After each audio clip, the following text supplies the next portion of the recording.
it done gone inside the gutter. Knock off when you open your mouth. Discrimination in entertainment, and you're talking about one Guyana. When the Ministry of Culture keep the big shows, one set of girls and banner. Cause I done fed up, you done fed up, he done fed up, she done fed up, we done fed up, the people fed up. You're hiding corruption inside the cup, look how evil set up. The people fed up. Every picture you take and promise you make, everything you do is about clouds. Then you come into me for I shake your hand, there's nothing to smile about. Corruption inside every sector, but when it comes to them, they send you. Try investigate efficiency, right? Go talk to Barrett and Sue. Cause I done fed up, you done fed up, he done fed up, she done fed up, we done fed up, the people fed up. You're hiding corruption inside the cup, look how evil set up. The people fed up. I done fed up all the dirty water, low pressure, want scream and tell somebody. Imagine 1500 US and they're telling me super salary. I done fed up all the unemployment racism and the lie they say one Guyana. Cause when you look with the oil money going, circulate with one set of banner. Cause I done fed up, you done fed up, he done fed up, she done fed up, we done fed up, the people there and fabricate that. Unless you say who the person is, I can't comment on anonymous people. Okay, well, let's talk about specific individuals. What is your relationship with Mr. Su Jurong? Su? Oh, Su.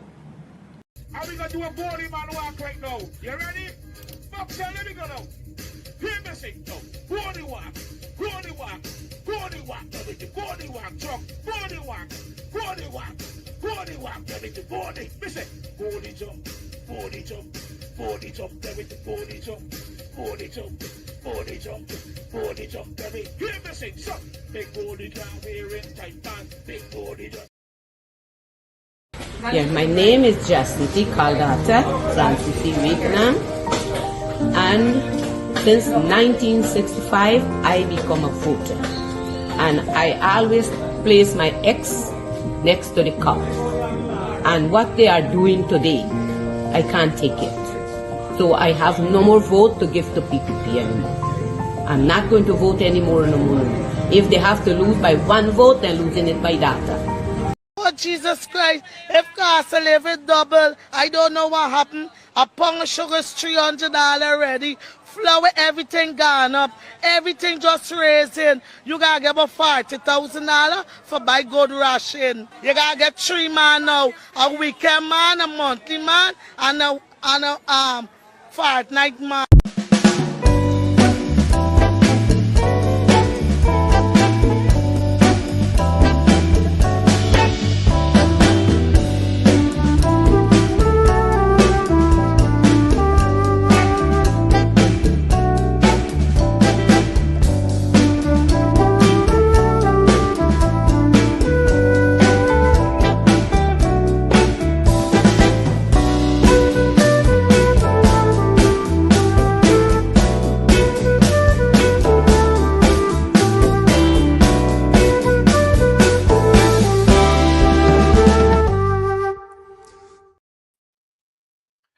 Hey, good night. Welcome to Straight Up. My name is Mark Benschop. Spread the word. Let folks know that we are on. And of course, we're broadcasting live on 107.1 FM. We're trying to get some information to you. We want to get the right set of information to you guys. And we want to do it right. It's what we endeavor to do right here on the station that takes care of the opposition business until the opposition gets into office, and then we find some other business to take care of, because, you know, usually when opposition parties get into office, for the most part, some of them forget about fighters, if you know what I mean. All right. Hey, guess what? Sorry about that. We were going to give you the results of this. The installed Minister of Housing has said that this is not his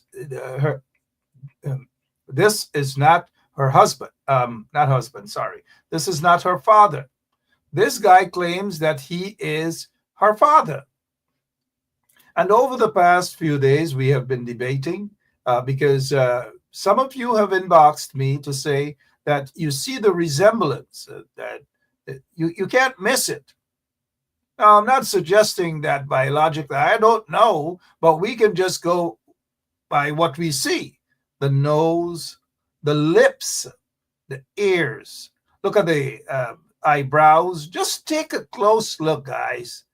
Take a close look. Even if you have to zoom in on this here, zoom in on it. And some of you may ask, well, why is this so important? Well, we're now starting off the show, right? And we just want to prove a point, so to speak. Because this guy was actually charged. Impersonation and fraud and whatever else. He's now out on $50,000 bail, 50,000 Guyana dollars bail. So he's out. He's back in the streets. Apparently, he was selling house lots. Apparently, allegedly. We don't know the story behind it. And so when he was caught, he said that he's the father of this installed minister. Many of you have had your say as to whether you believe that this guy is actually her dad. Do they resemble? That's all I'm asking. Sorry, but do they resemble? You can say a quick yes. You can do a quick voting there. Whatever you want to do, you can say yes. So if we get 10 yes, Beatrice LB, already gone. Yes. And come on, guys. That's yes. Another yes. Avril Blackett, yes. Garfield, yes. Lily, yes. Savage Tish, Savage Tish, yes. Paulette Greaves, yes. All of you, every single one of you. I hope you guys are not saying yes because y'all have this disdain, this total hatred for this corrupt PPP regime. But you're saying yes because they do resemble. Now, feel free to say no if any one of you believe that they don't look alike. But Neville Sital is the only one got to be out of the ordinary, right? Out of the ordinary. Guess what Neville Sital says? What is it he says here? If we can go back, operator. He says they favor, right? You know, in Guyana, you have this thing, they favor each other, you know. They favor each other. In other words, Neville Sital is saying, yes, they favor each other. And so tonight we've decided that we are going to, because, you know, we try to do it right. We try to do things proper right here on 107.1 FM. And so as you can see, we got the results. We got it. We got the results. And according to what it says here, through your inquiry to DNA, Babrap, we have proven 99.9% that the gentleman in the photograph and the sample given, which is a piece of booger from his nose and a piece of booger from her nose too. Sorry, there. I paused for a moment when I said from, but boogers to boogers match, and so it is a match.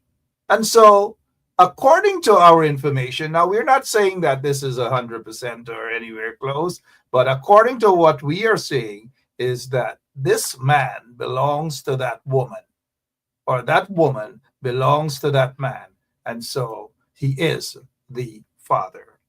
That's all. And now, understand a little bit of humor, of course. You don't want her to run away with the ID, but that is according to the sample, mind you, right? All right, what else is happening in your neck of the woods? These people are something else. So we do DNA results as well. We do DNA here. If you have problems, if your birth certificate has your father down at the bottom not stated, you know, a lot of Guyanese, they get you check at the bottom, it says not stated, not stated. How many of you, if you check your passports, birth certificate, sorry, and for those of you who don't know birth certificate, the meaning of that, we say barn paper. As you see on the quarantine, they say barn paper, barn paper. All right, what else is happening in your neck of the woods, right? We're still at this, the stuff that happened at the United Nations, and the lies and lies and lies and lies and lies of by the PPP regime. All sort of pakus they're sending. Oops, I hope the UN rep, Guyana's UN rep, Marabunta didn't bite her eye there, but whatever it is, let's hope that it works out well for her. Putting that aside, though, these guys don't represent, they do not represent persons of African descent. They just do not. Now, we can understand the young lady all the way at the end there with the glasses on, fair enough, but I don't know whether she's a lawyer. I just don't know who she is.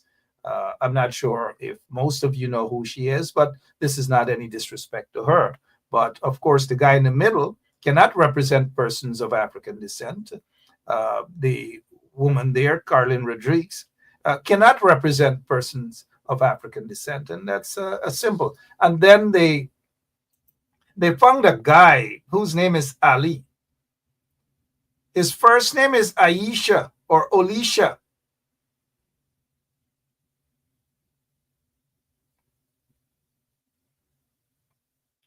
Olisha? Alicia?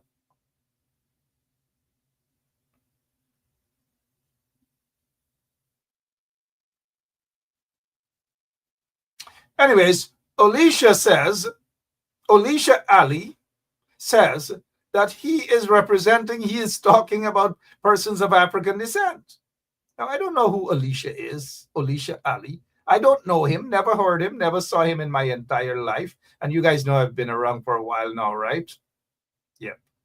Gosh. Yep. And so Alicia, no, I'm not making fun of the guy's name. But when I first heard of the name, I really thought it was a woman. I'm no kidding around. I have never, all my life in Guyana, and I have a long time I've been on this earth. I have never heard a guy with that name, Olisha Ali. Now, I'm not making mockery of the name, but when I first heard of Olisha, I'm like, where's this woman from? Who is Olisha?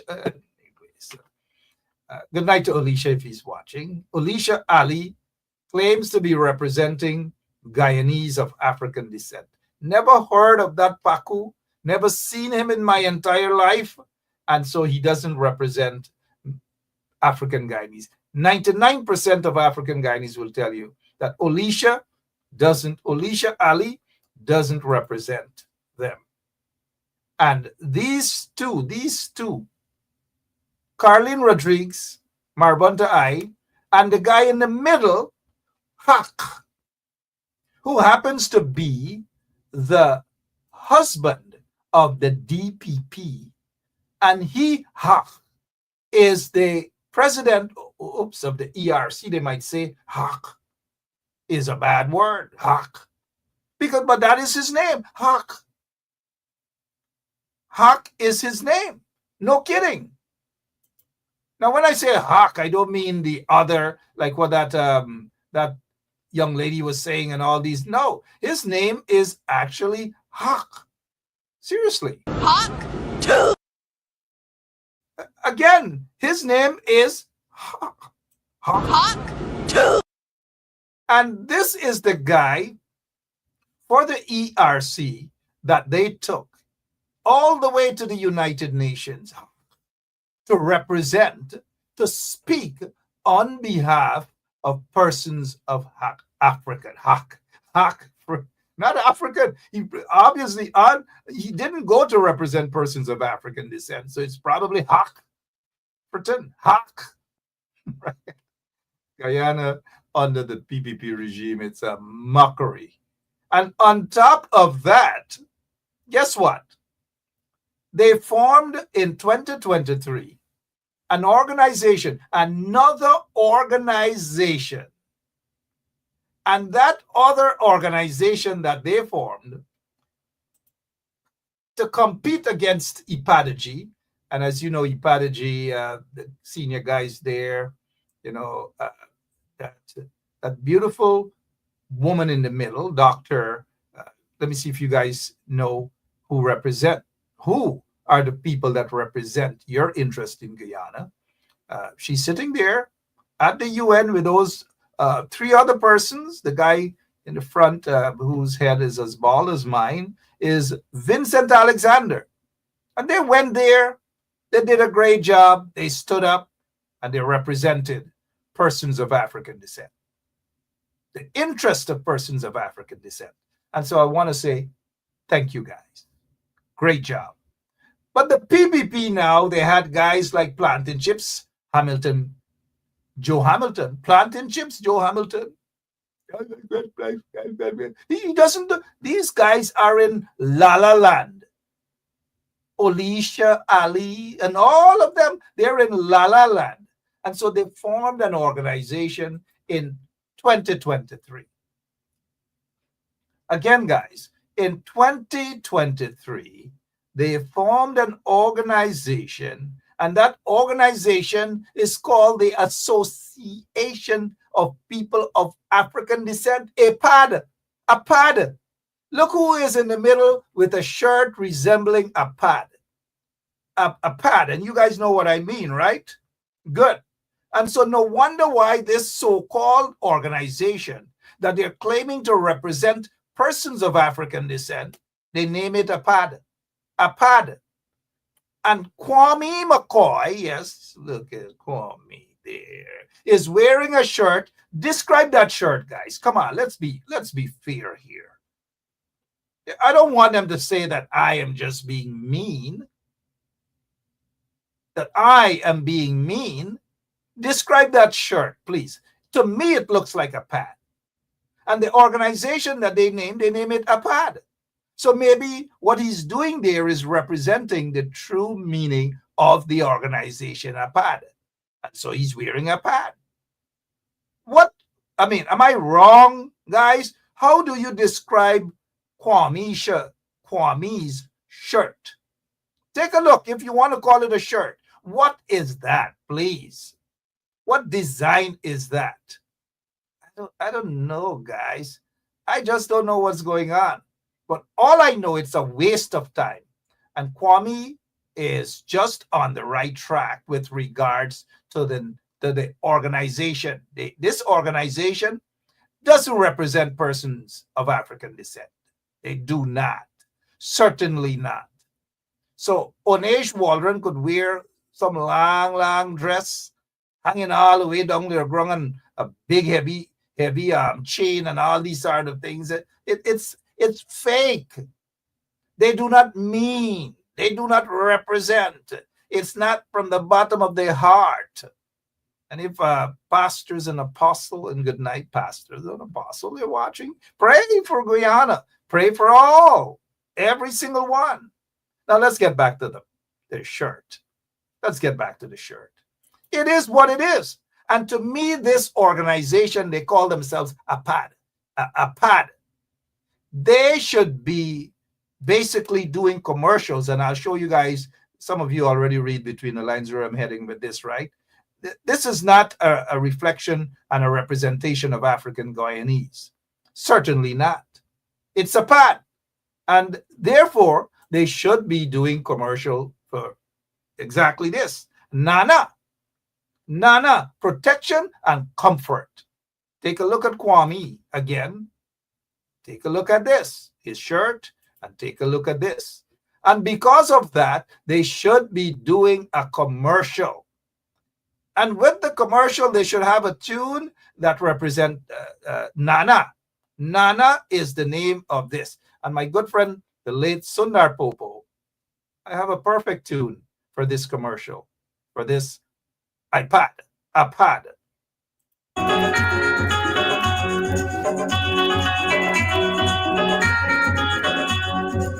नाना नानी घर से निकले धीरे धीरे चलती गई मथुरा के दुकान में दोनों जाके बैठे गए नाना चले आगे आगे नानी गुंदी है नाना ड्रिंकिंग वाइट नानी ड्रिंकिंग वाइट नाना चले आगे आगे नानी गुंदी है नाना ड्रिंकिंग वाइट नानी drinking white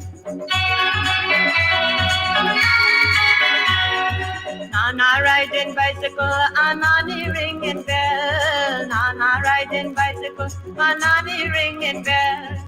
Nana riding bicycle and Nani ringing bell, right? That's a song. That's a song. No hard feelings. My friend, my good friend, the late Sundar Popo, Nana, Nana, Nana, Nana. That's what it is.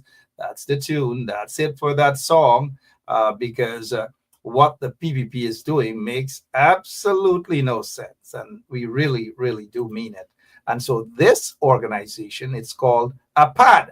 And so APAD does not represent the interest of Guyanese of African descent. Certainly not. All right. So having said that, I just hope you guys open your eyes and understand how they are attempting to use persons of African descent. Every way, shape, and form, they are trying and they're attempting, and they're doing so in some respect, to use Guyanese of African descent. All right, so hey, I saw this in the news, and it caught my attention. And you know why it caught my attention?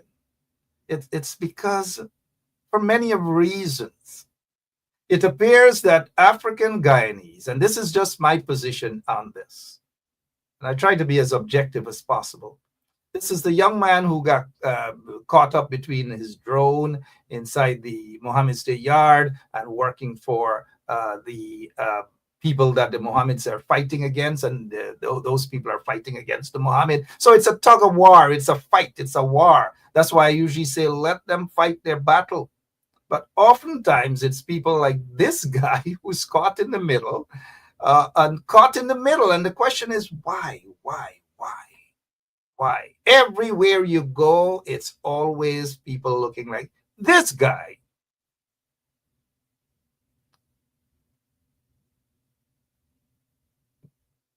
I hope you all read between the lines. I have absolutely nothing else to say on that particular issue. I hope you guys have read between the lines as to what is happening. All around, you see it. The using.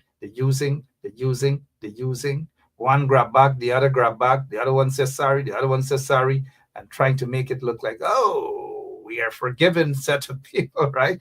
But if you guys don't read between the lines as to what is happening in Guyana, that's all I say. Read between the lines. It's all over. Read between the lines, guys. And then back to this woman here. In Berbice, there's somebody who said an opposition MP seemed to be happy that hundreds of millions of dollars in contracts to over 200 and something groups. And I said to that individual, that's not how you run a country. Elections time, you don't run and just give somebody $1 million. It's buying votes, because you cannot run a country like that at all. I don't know how many of you guys believe that you can run a country like that. You just cannot. People are being used. Because it is elections time, the PPP is in trouble. They are in trouble. These guys in the PPP are in serious trouble. And they're going around the country and they're rounding up. They're catching, one and two and they're catching. They're going around one by one. There's a song, somebody sing a song, one limb by limb, we go limb by. That's what they're going, community by community, and they are grabbing. Oh yeah, they are grabbing even the beggars. They are grabbing. Even the recovery addict, they are grabbing. And this woman has got to be a case study. That suddenly when the APNU AFC government got into office, got into office, guess what? She suddenly became a drug addict. This is for those students at the University of Guyana who are they're studying sociology, whatever it is that you're studying. You've got to figure this out. As soon as the APNU AFC got into office, she became a drug addict, a junkie, according to her, mind you. I'm not the one who's describing it as such. But for 23 years, 23 horrible years under the corrupt PBP regime, she was quite okay. She was quite okay for 23 years. She survived the brutality of the PBP regime. And in 2015, as soon as Guyana was ready to breathe again, she suddenly became a junkie. That's according to her, mind you. She suddenly became a junkie. She suddenly decided that she got to hit the pipe. Hit the pipe. And then walk all over New Amsterdam eating from garbage bin, banana skin, peel the banana, eat the skin and throw away the banana, right? That's the kind of junkie she probably thought trying to say to people that she was. And as soon as the PPP got installed and Irfan Ali was sworn in on August 2nd, 2020, she recovered. She recovered. She went to probably one of those churches probably out in Kanji, maybe that big building by the Kanji Bridge when they were having church service. And she started to sing as soon as she recovered. Go tell my enemy I am under the rock. Well, the rock was no more the rock that she lit and put in that pipe. But she's saying that the rock is Jesus. And so the PPP got into office and she recovered. She's no more an addict. No more an addict. She deserves another piece of this song, man. Let me go. Nani love the honor, they fall inside a well. Me nana so careless, he don't keep Nani drown. As he jump in the bank, he hold on to white one. Nana chale aage, Nani going behind. Nana drinking white one, and Nani drinking wine. Oh, Nana drinking white rum and Nani drinking wine. Oh gosh, Guyana. I don't know what you guys are thinking, but if you guys don't get your act together and vote these corrupt PVP out of office, well, cat eat una. But as they say in Barbados, cat eat una. Cat eat una. Cat eat una dinner. You know, don't ever walk Nelson Street and anybody tell you about cat eat una dinner.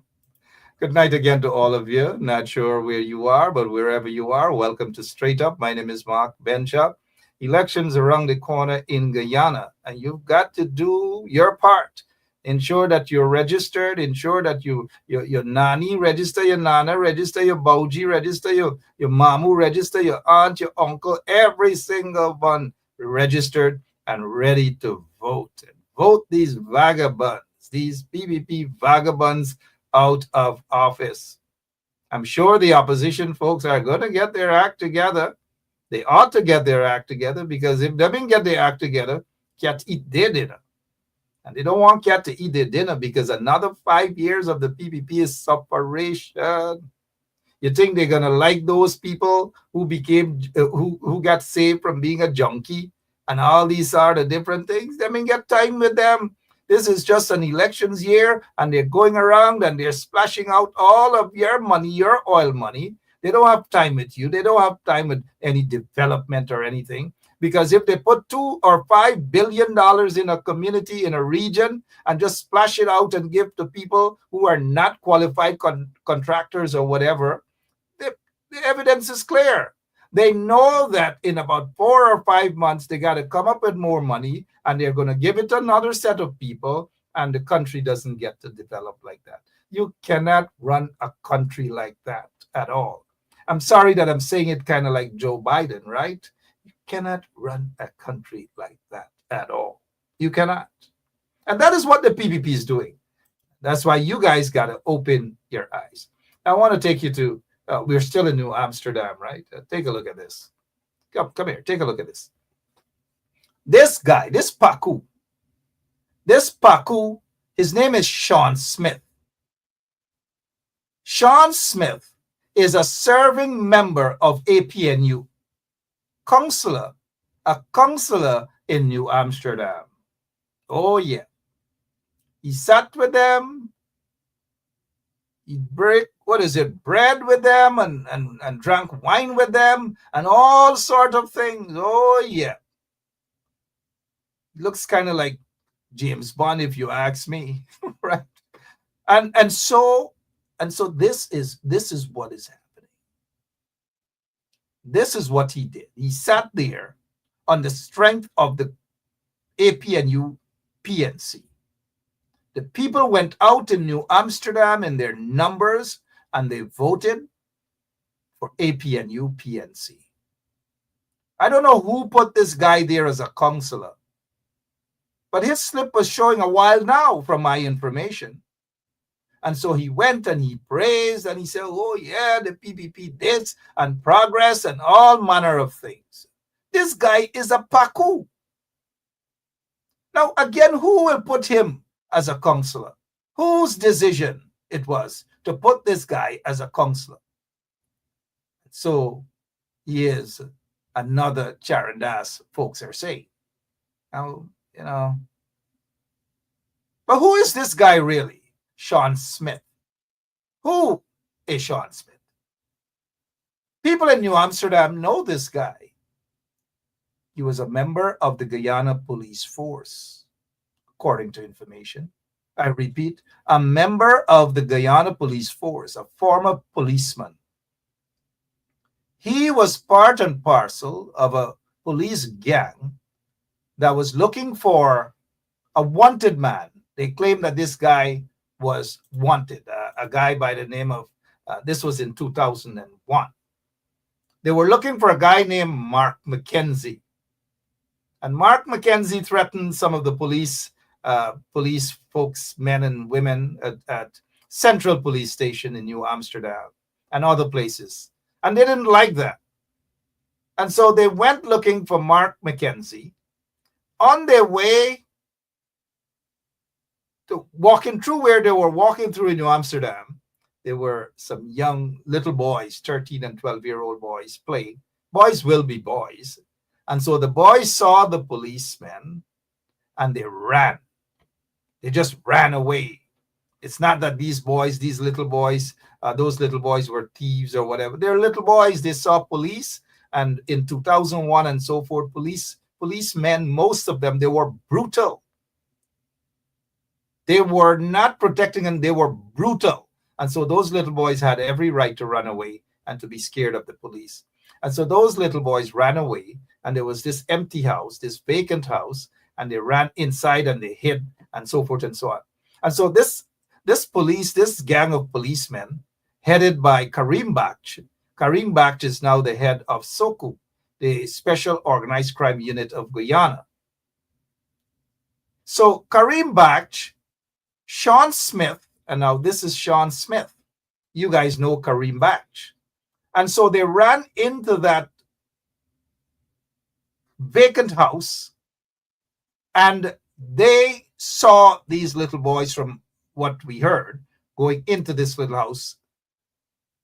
But they weren't sure whether the wanted man, Mackenzie, was anywhere close by.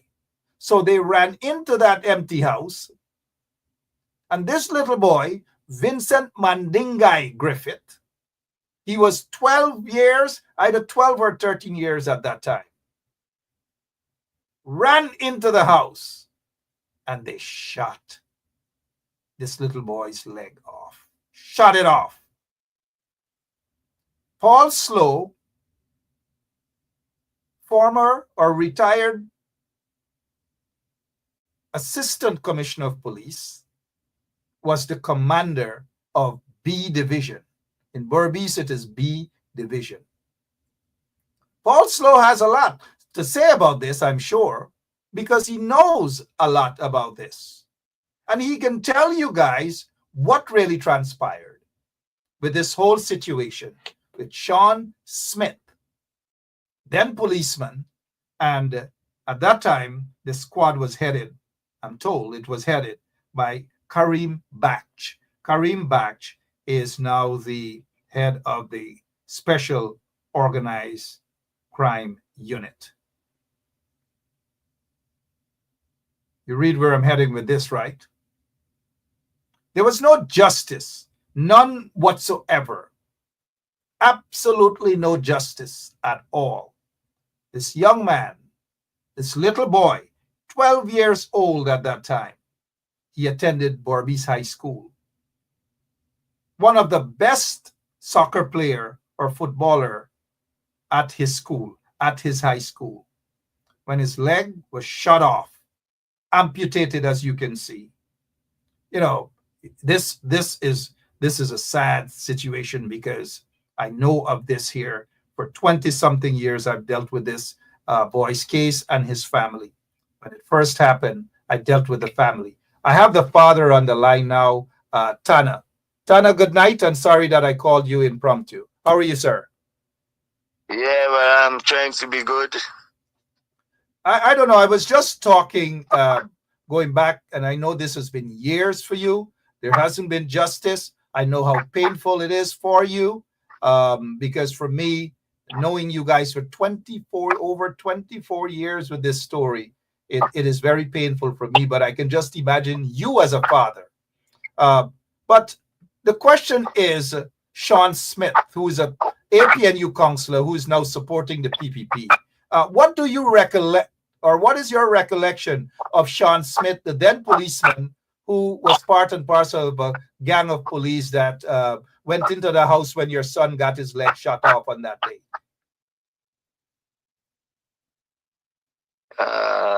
What am I say?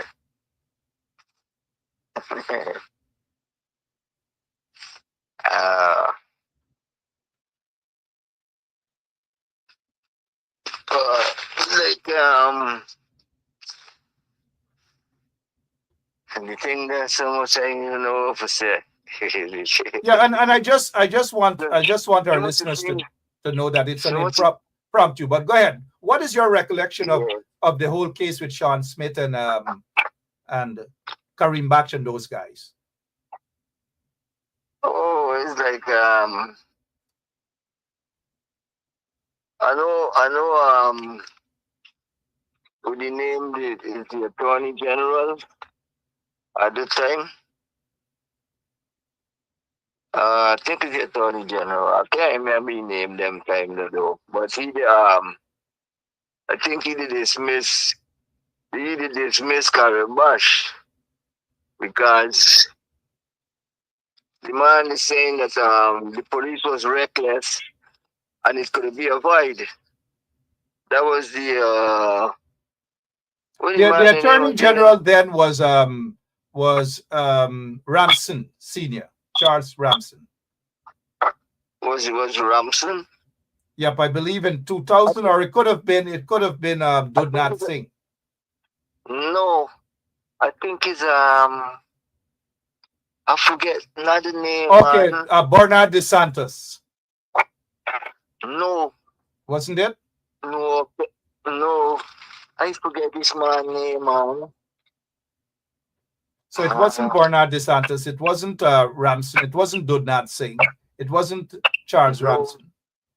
But go ahead, though. No. What during that time? What did you hear about Sean Smith, the policeman? Sean Smith, they left the work, right? Sean Smith, they left the work, and he go and join the fire police, right? Because he self tell me that he left the work and he go and join the fire police work. Then next thing you know, like he left the work now too, and he turned a APNU. He be with the APNU all the time. No, but apart from all of that, on the day that your son was shot, was it reported that Sean Smith was on that team of policemen that went in there that shot your son's leg off? Yeah, because what happened? Karim Baksh, the one he take the rap. Who? Sean Smith to The take the whole rap. story. Yeah. Karimash the one Sean Smith take the rap. But Sean Smith didn't want to take the rap because he didn't involve. He tell himself that it's not he, it's Karimash, right? So he left the walk. I know who tell if he left the walk or he just left the walk or so, right? Because I've been getting in information from the people at the station because I try to say it's Sean Smith and then the inside people at the station tell me no, it's not Sean Smith. It's Karimash really caused it, and Karimash wants Sean Smith to take the rap, and Sean Smith didn't take the rap, and Sean Smith left the force. Right? Within them time, Sean Smith used to be all over the place. I didn't even know Sean Smith. I just hear about Sean Smith, and how I get to know Sean Smith is that I been by a man looking after me set. A man would just look after set, right? Looking after me set. And I sit down by this man, and opposite there I see a man upstairs, and the man watching me with a cool face. And screw up his face all the time watching me. So I feel suspicious now of this man. So I yell up, hey, we watching me so with a screw face, but you want me to do? Then he shouted and tell me, turn the man, you want to kill me, man? I'm coming. Just so. So when he come downstairs, he man turn the man, and you want to kill me, man. He say, he want to kill you. Hey, man, it's I with the story with Karimash, man, Aisha and Smith. And I hear the man say, I said, no, me want to kill you. I don't even know you. How I want to kill you.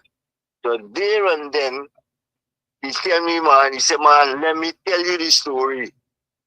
And he tell me the story, right?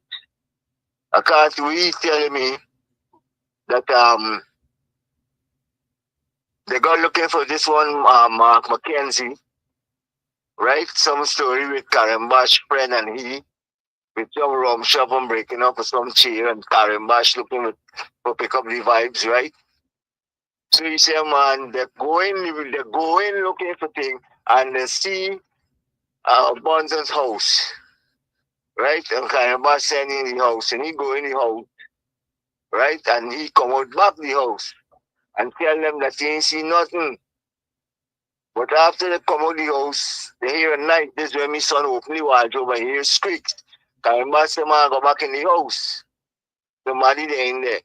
This is when Sean Smith go back in the house, right?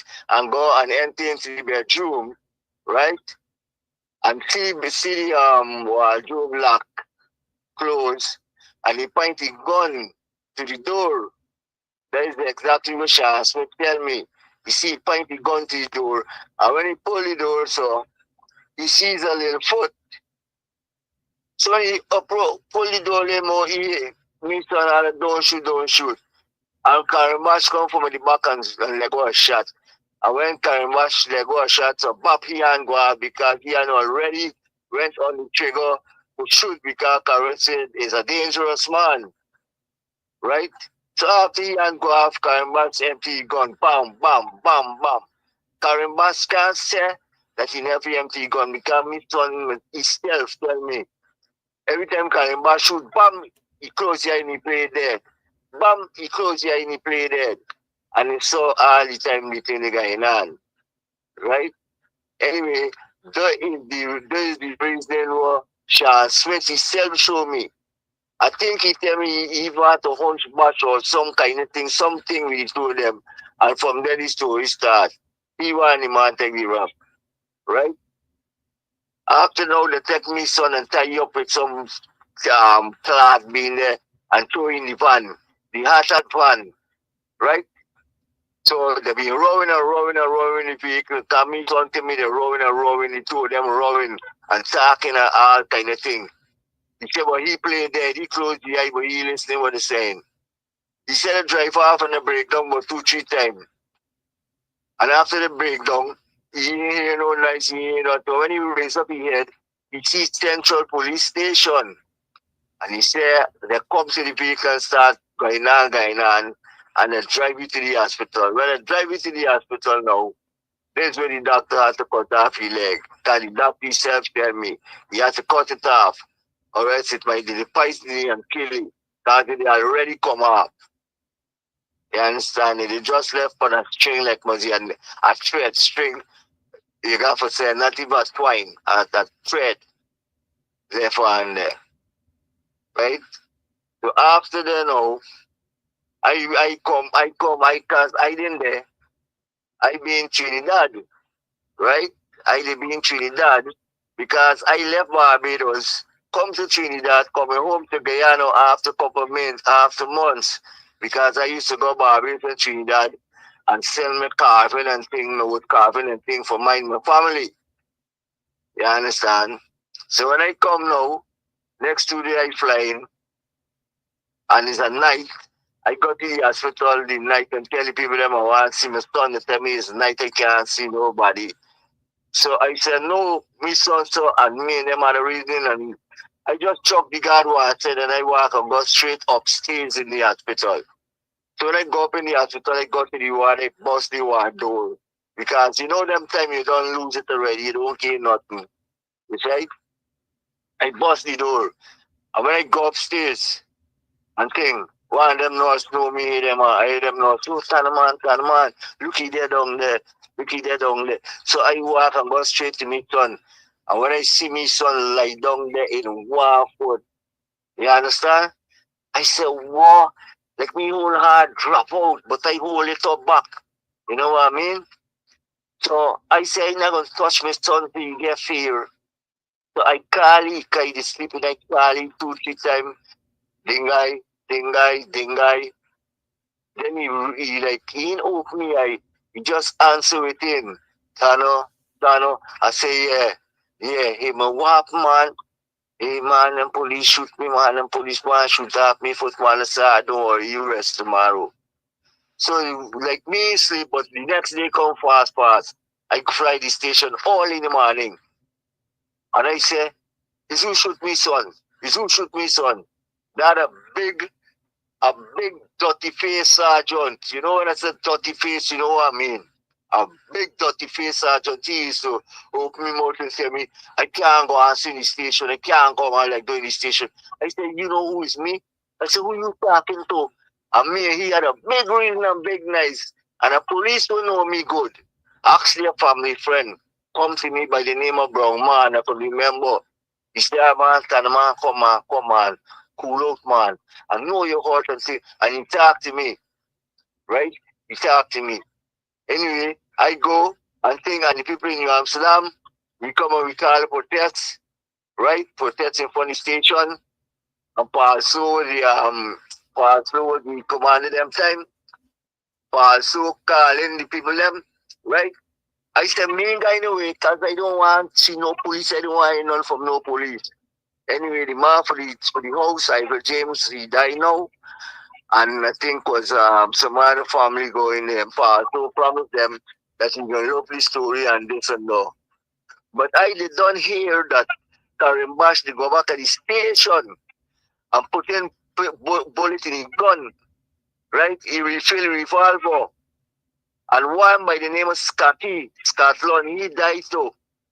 Right? Scatlon is the man tell the commander said no, we got the house because he don't believe what the man him saying. Because Tony Bash tried to tell them that something what the man be in the wardrobe and he something and he left after that. What he trying to tell the people them didn't add up. Because the wardrobe probe and you shoot it up and the wardrobe door ain't got no hole. You understand? The wardrobe door ain't got no hole, but you say the wardrobe the lock and so I said the striplet and you shoot it up and the door and the wardrobe ain't got no hole. I got pictures still now for showing the wardrobe and everything because I gonna take out everything. Right? So after that now, he had contact in Georgetown. So like Paso didn't get him past them. So Scotty come and tell me, man, you go back to Jackson for his story because Gajraj covering Bash. I say, oh, That's when I say, all right. That's when I collect my son. The next day, and I go down to Tongue now, right?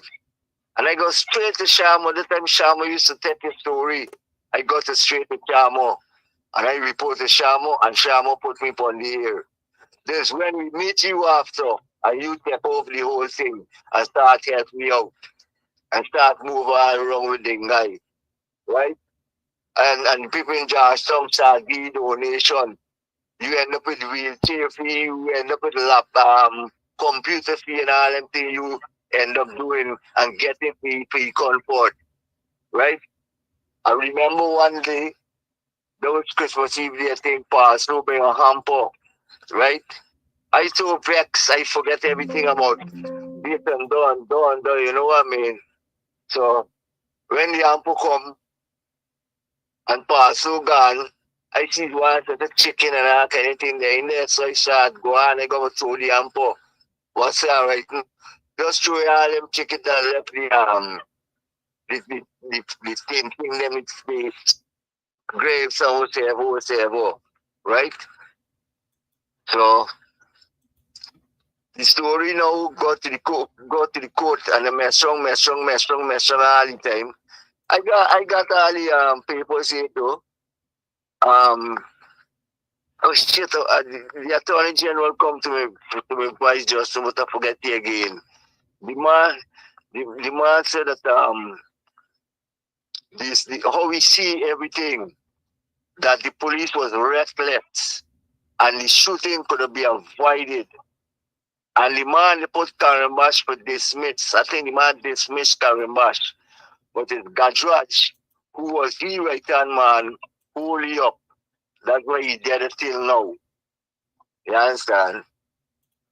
We get a lot of push wrong with the government and thing, man. Because 2-3 times we come from America, right? I come and never bring my son. But one time my son said, man, he want to come because like me doing nothing when I come. But that's why I ain't doing nothing. It's when I come and I go to them after they make appointment, we must go, me and Joe Harmon. Every time Joe Harmon fight for it, bro, but Joe Harmon like he get fed up after that time. He got all the files them right now. Also, I got the files them too. You know, right? And at that time, let me just say that in 2001, the embassy officials, U.S. embassy officials, were very accommodating to you and your family in expediting your visas so that your family can get better treatment or that sort of treatment outside of Guyana. So those folks at the embassy were very, very facilitating. Yes, because when you carry me to them to see if we could get a visa to bring up my son, right? To look after his foot. The ambassador asked me if I got anybody in America we could stay at. So I said, right now, I got package inside there waiting on me. He asked me my name, so when I asked him my name, and he go the back, he bring out all of the files. Me, I'm cheering them, all of the files that done set up already for me brother overseas and me mother, right? To go up. So what he do, he just start set it up right away. Right away he set it up. He give me form to pull up. I come to you, you help me pull up the form, right? I carry the form. He even tell me don't even go at the front and call. I must just go at the back, right? And tell the people I come to here. And the woman too, both of them was good. And I collect everything, carry there. When I done one set, he give me another set paper, carry it in, then he give me medical. He give me for medical. I get the medical and everything. And I carry all the papers, everything. Because you used to help me fill up the papers and things. Remember, I didn't know about them things. Right? And you helped me a lot too. The time your son was a youth man, Ryan, watch Ryan now. Right? Because Ryan know everything too. Anyway, everything set up. He even tell me that if I got a family with my wife and thing, if he married, I said no. We live in home, how long y'all live home? We say we live home for quite a while and thing. He said, well, if you want your wife go up with y'all, you gotta marry her. I said, all right, good. I come and I tell you, Mark, you take me up to the post office, right? Go set up the paper, sign up, we gotta get 2 witnesses. You was there, and we was to get another witness. And lucky thing for me, I see one of my friends from Bobby's come up there at the same time. I asked you to be a witness. You be a witness. We done get up there, everything. The embassy give me a form for medical for my wife. Give she, set everything up. And next thing you know, they said they're going to call me. They call me. And I say, okay, I go down to town. Right? You carry me in. And everything, so you ask me with the family, I tell you, man, I ain't bring the family, say, man, I gotta get the family. Anyway, I call up, the time they had no cell phone and thing, big phone.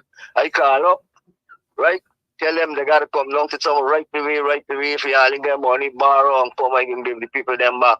Anyway, they ain't even dress up nothing, they just put on the clothes and fly down to town. And we gone into the embassy, right? And the ambassador and thing asked me, man, when you go to America, what you can do? And so I show you is my career. I'm a sculptor and I do leather craft and everything I show him. He said, well, that is nice. That would be nice over there. So he asked me, son, and thing what my son will do. My son said, man, he was a footballer, but now he can try to play basketball and he could draw and sing and he like music. And so next thing you know, he said, okay, man, well, the embassy people them talk to me very nice. And he was deeply in sadness with what happened to my son, right? Anyway, so I said, okay, come back 3 o'clock. I said, if everyone have to come, he said, no, you alone could come. So when I go back 3 o'clock now, there's five brown paper envelope packages with U.S. permanent resident visa inside. Nothing to do with the government. And then they start spreading rumor that the government make I son get visa to go to America, which you know was lies. That was just a rumor. That had nothing to do with the government. Right? And then I send my wife and my little daughter for to go away, and I stay with my son and his story a little bit. And my daughter was writing CXC, so I stayed till my daughter finished writing CXC. And after these, they making no hype over the story. I call me brother and thing and tell you guys on. She send the ticket for my daughter and my son. Me can tell you, don't send no ticket for me, right? I get my flights.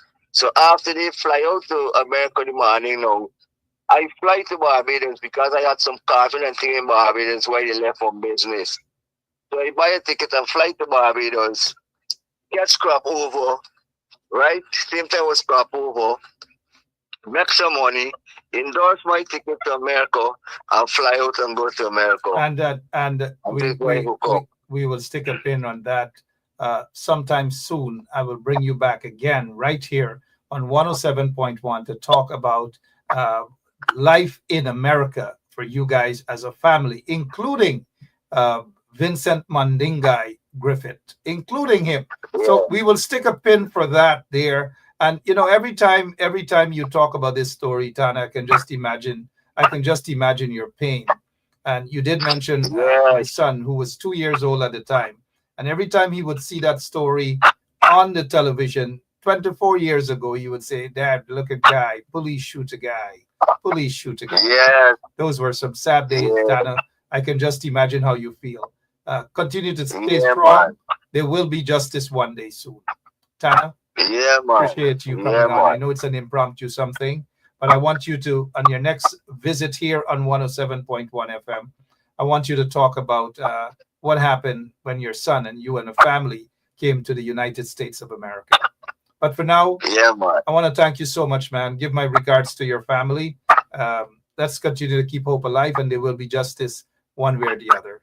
Thank you, Tana. Yeah, man. Appreciate it, sir. Yeah, man. Yeah, man. Bless me, not man. Thank you, sir. Appreciate it. Yeah, man. I hear you. Yeah, that's Tanner there. That's the father of Vincent Mandingai Griffith. And you heard the whole story. You guys heard the whole, well, it's part of the story. If you guys want to hear more of this story, whenever you go into Mr. Paul Slow, Mr. Paul Slow's class, you can ask him, type and ask him about this story. He knows a lot because there was an inquiry done, and Mr. Paul Slow, then the commander for B Division, knows quite a lot about this. I've noticed some of you saying that it's painful. Of course it's painful. I've been with that family and their story for 24 plus years. And it's painful to even call this gentleman. I just woke him out of his, probably he was resting when I just dial his number. It wasn't planned. I didn't ask him or whatever. But just to make the point that this guy, this ex-cop, was part and parcel of this gang of police that shot off this guy's foot. 12 years old at that time. So this is a guy is talking about progress and all sorts of things under the PPP regime. When this very incident happened under the PPP regime, they shove it under the rug. Everybody's going to try to say, oh, they didn't pull the trigger or whatever. But Paul Slow knows a bit of the inquiry. And so you guys should ask Mr. Paul Slow about this story. He was commander then of B Division. So when these guys come out and they talk about good governance and all manner of things, I've just got to remind them. And that's why when I saw this name and this individual, I'm like, it's familiar. The face is familiar. The name is familiar. And we've just got to remind people. The PPP doesn't care anyways. Anybody they're going to throw a cast net and rung them up. That is what's going on right now in Guyana. And read between the lines, all of the same set of people are being used, mind you. All same set of people being used. Some like them today, then some don't like them today. Some appreciate them tomorrow, some embrace them, and that is what's happening. Yo-yo. I wish this young man well. I heard that he was stopped from leaving Guyana. And that's the sort of corruption that's happening. That's the sort of corruption that's happening in Guyana. And always it's people looking like this guy who are always being caught in the middle as pawns. And this is no disrespect to this young man at all. No disrespect. But we're grown people. We see and we know what is happening all around. It's being used all around. What's happening in Trinidad and Tobago? We've got to go 10 minutes after, but what is happening in Trinidad and Tobago? I kind of like what this guy is saying.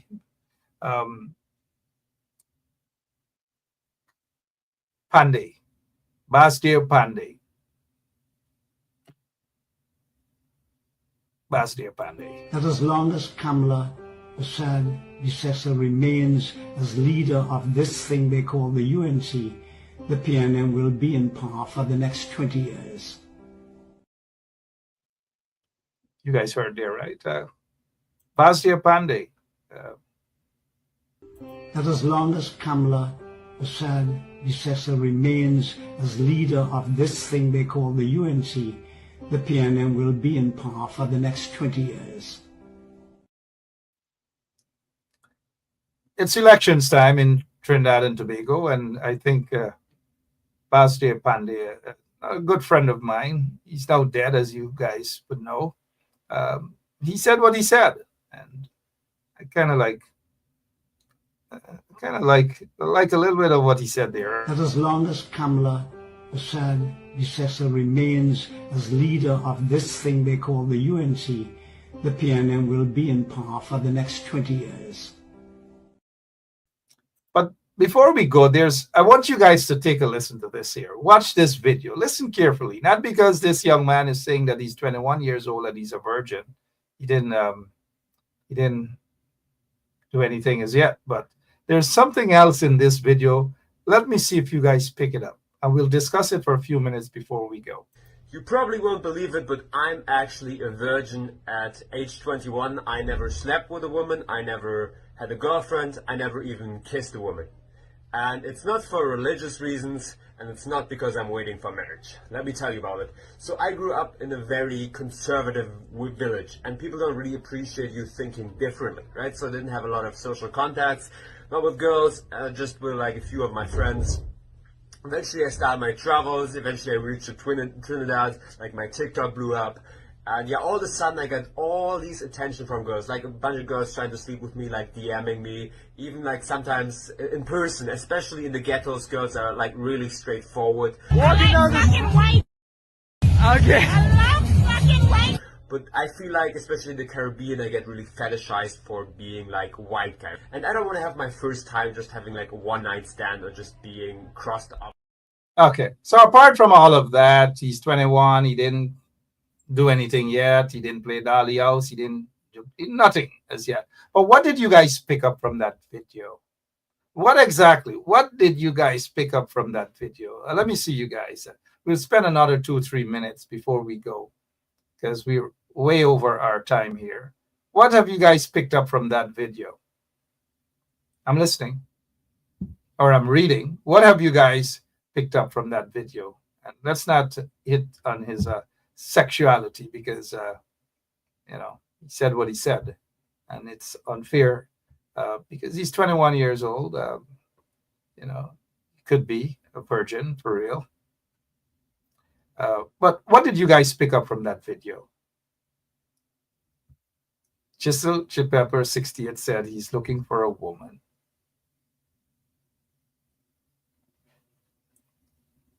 Joylyn Cutting says that that's not the answer that I'm looking for.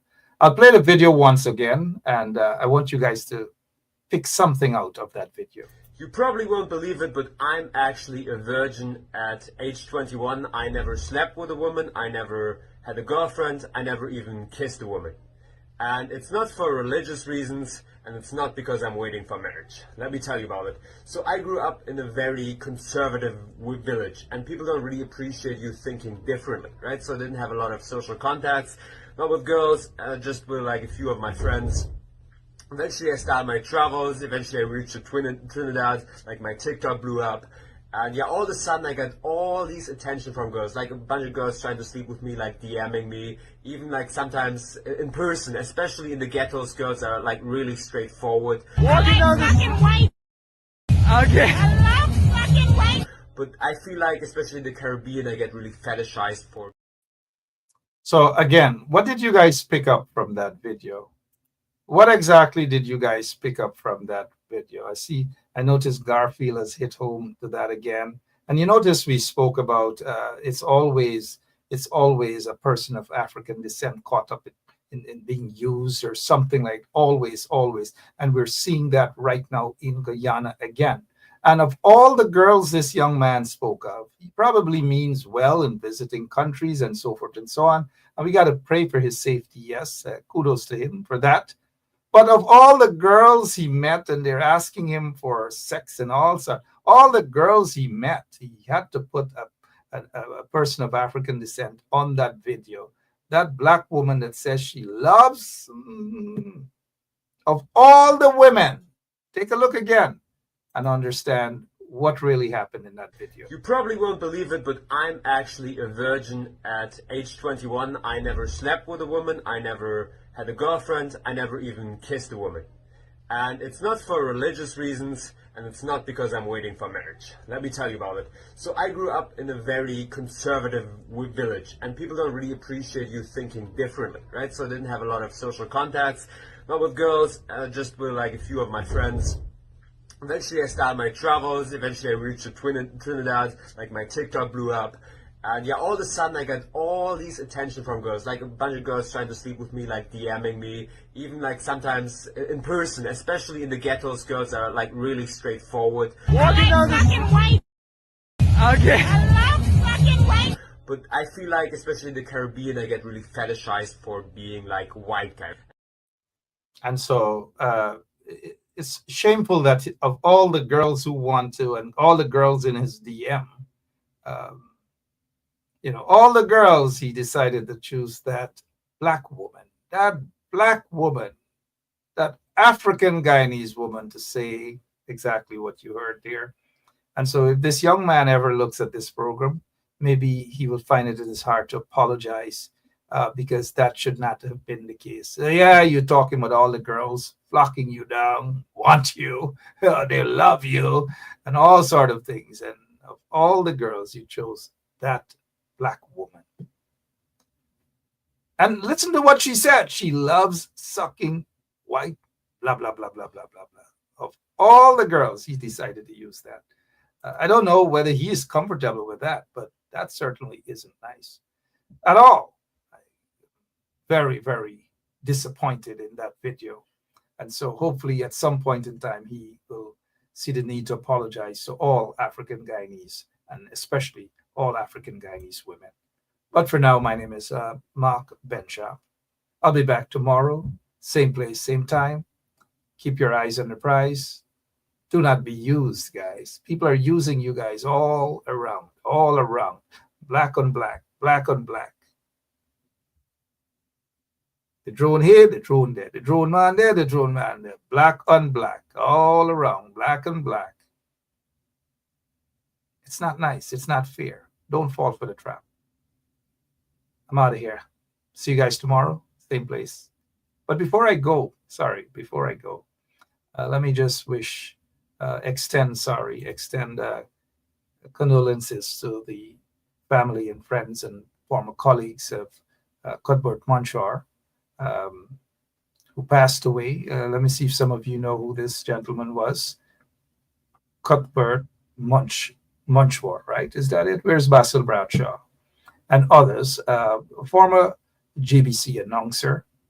I've had the pleasure of working with him at GBC for a short while. And then we worked also in New York City at a radio station for a short while as well. He did a stint there at 105.9 FM, I believe, Heartbeat of the Caribbean with Claude Tate and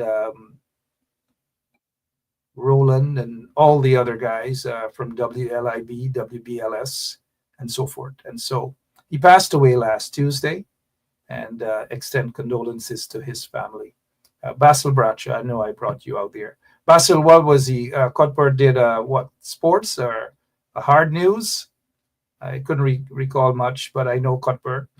And some people were shocked when I told them I was at GBC. I did Man in the Streets. I was a court reporter for GBC, so I went in the courtrooms, all of the courtrooms, the High Court, the Magistrates Court.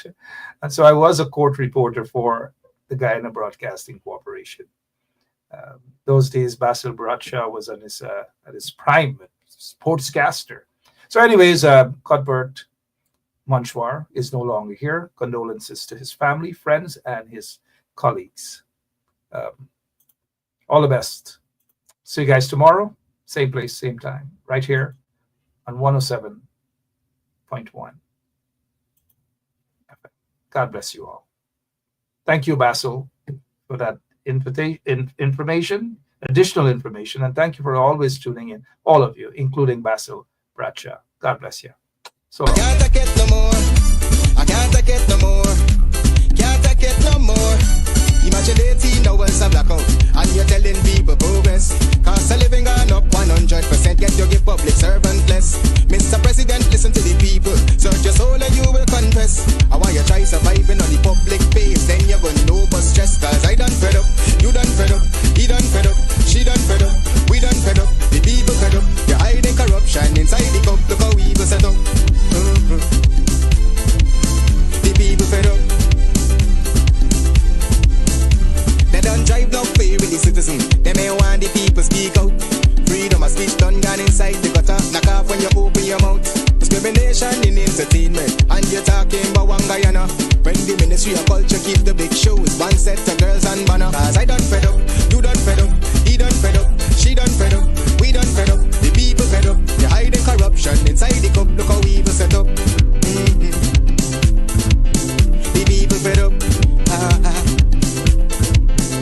Every picture you take and promise you make, everything you do is about clouds. Then you come into me for I shake your hand, there's nothing to smile about. Corruption inside every sector, but when when it comes to them, they send you. Try investigate efficiency, right? Go talk to Barretons too, cause I done fed up. You done fed up, he done fed up, she done fed up, we done fed up, the people fed up. You're hiding corruption inside the cup, look how evil set up. The people fed up. I done fed up of the dirty water, low pressure, want scream and tell somebody. Imagine 1500 US, and they're telling me super salary. I done fed up of the unemployment racism and the lie they say one Guyana. Cause when you look with the oil money going, circulate with one set of banner. Cause I done fed up, you done fed up. Yeah, my name is Jacinty Caldata, Francis Vietnam, and since 1965 I become a voter, and I always place my ex next to the cup. And what they are doing today, I can't take it. So I have no more vote to give to PPP anymore. I'm not going to vote anymore no more. If they have to lose by one vote, they're losing it by data.